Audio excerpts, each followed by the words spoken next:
ইরানের মিনাব শহরের প্রাথমিক বিদ্যালয়ে প্রাণঘাতী টমাহক ক্ষেপণাস্ত্র হামলার জন্য আমেরিকার সামরিক বাহিনী দায়ী। চলমান সামরিক তদন্তের প্রাথমিক ফলাফলে এমন তথ্য উঠে এসেছে। ট্রাম্প প্রশাসনের কর্মকর্তারা বলছেন, লক্ষ্য নির্ধারণে পুরনো গোয়েন্দা তথ্য ব্যবহারের কারণে এই ঘটনা ঘটেছে। ওই ভবনটি আগে ইরানি সামরিক ঘাঁটির অংশ ছিল। তদন্তে বলা হয়েছে, ইউএস সেন্ট্রাল কমান্ডের কর্মকর্তারা ডিফেন্স ইন্টেলিজেন্স এজেন্সির সরবরাহ করা পুরনো তথ্যের ভিত্তিতে হামলার লক্ষ্য নির্ধারণ করেন। ডেমোক্রেটিক সেনেটর সতর্ক করেছেন, এর জন্য ট্রাম্প প্রশাসনকে জবাবদিহি করা হবে। ইরানের একটি প্রাথমিক বিদ্যালয়ে ভয়াবহ ক্ষেপণাস্ত্র হামলার ঘটনায় প্রাথমিক তদন্তে দেখা যাচ্ছে হামলার জন্য আমেরিকাই দায়ী। কর্মকর্তাদের মতে, লক্ষ্য নির্ধারণের সময় পুরনো গোয়েন্দা তথ্য ব্যবহারের কারণে এই ভুল হামলা ঘটে থাকতে পারে। এই হামলায় অন্তত 175 জন নিহত হয়েছেন বলে ইরানি কর্মকর্তারা জানিয়েছেন, যাদের বেশিরভাগই শিশু। সামরিক বিশ্লেষকদের মতে, ভিডিওতে দেখা ক্ষেপণাস্ত্রটি সম্ভবত টমাহক ক্রুজ মিসাইল, যা আমেরিকান সামরিক বাহিনী ব্যবহার করে থাকে। প্রাথমিক তদন্তের সঙ্গে সংশ্লিষ্ট সূত্রগুলো জানিয়েছে, স্কুল ভবনটিতে আগে ইরানের রেভলিউশনারি গার্ডের ঘাঁটি ছিল।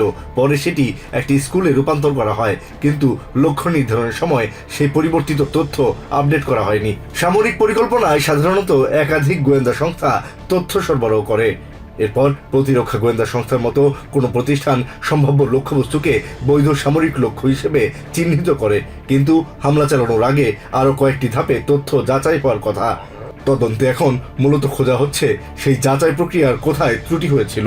স্কুল ভবনে হামলা নিয়ে দেশের ভেতরেও তীব্র সমালোচনা শুরু হয়েছে।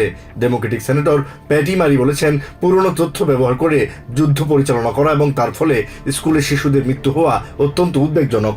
তার ভাষায়, এটি একটি ভয়াবহ ঘটনা। এ ধরনের ভুল আমেরিকার মূল্যবোধ নিয়ে প্রশ্ন তোলে। প্রশাসনকে এর জন্য জবাবদিহি করতে হবে।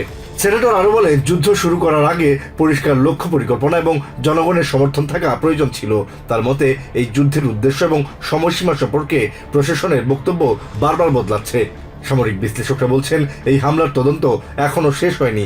তবে যদি চূড়ান্ত তদন্তেও একই ফলাফল আসে, তাহলে এটি সাম্প্রতিক দশকগুলোর মধ্যে আমেরিকান বাহিনীর সবচেয়ে বড় ভুল হামলাগুলোর একটি হিসেবে বিবেচিত হতে পারে।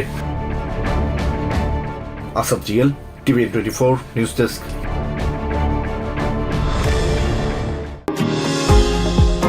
নিউ ইয়র্ক থেকে সম্প্রচারিত টিভিএন 24 টেলিভিশন বিশ্বজুড়ে বাঙালির কণ্ঠস্বর।